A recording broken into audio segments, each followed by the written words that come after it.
Brenda would want Dustin to know that heaven is indescribably beautiful and not difficult to get to. She would want him to know all God requires are a broken spirit and a contrite heart. She would want him to know this means admitting he is a sinner, that he has nothing in himself to offer to God as payment for these sins, and that he is sorry for committing them. She would want Dustin to know that if he confesses that Jesus is Lord and believes in his heart that God raised him from the dead, God will forgive him for the sins he's committed and he will be saved. She would want him to know it's as simple as saying, God, have mercy on me, a sinner. She would want him to know that there is no sin God will not forgive. And so, Your Honor, if our God, who suffered a much greater offense than we did through all this, is willing to forgive Dustin for his sins against him and Brenna, as a follower of his, our family is compelled to do likewise. We want Dustin to know that we forgive him for what he did to our beautiful girl, to our child of God, to us, to all who knew and loved her, and all who were yet to know her and to love her.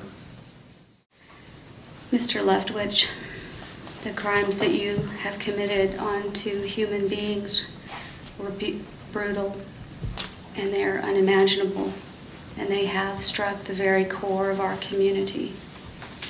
I don't know if you'll ever understand the profound impact that your actions have had on not just two young women, their families, their friends, your family, and this community. Because of your actions, they've lost their daughter, a sister, and a friend. I didn't know Brenna Mogart. I heard a lot about her today. I had seen photos of her. I had seen her smile in her picture, and that has left an indelible image in my mind. For those that can imagine her smile, I hope that the joy and the laughter and the strong essence of her spirit will remain alive in the hearts and minds of those who knew and loved her. Mr. Leftwich, you chose your path at a very young age. You chose a path in which you believed that it was okay to harm or kill human beings for your personal pleasure or gratification. The consequence of the path that you chose for yourself will be laid out here today.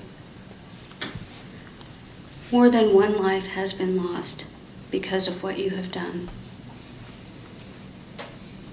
In prison, you'll awaken each day with nothing to look forward to except endless repetition, restriction, regimentation, and isolation. The path that you chose is one where you will not experience fresh air. You'll not feel a cool breeze on a warm summer day on your face.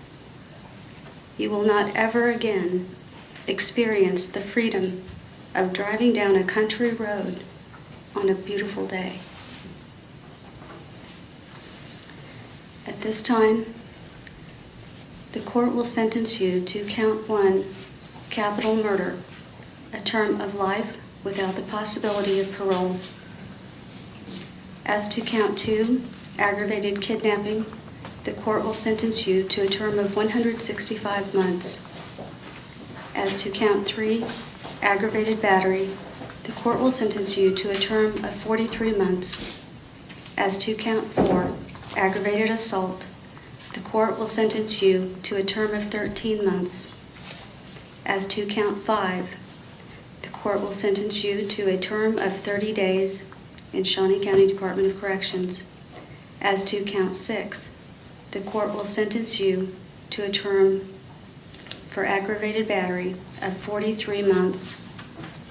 And as to count 7, the court will sentence you for attempted rape of Brenna Mogart to a term of 65 months.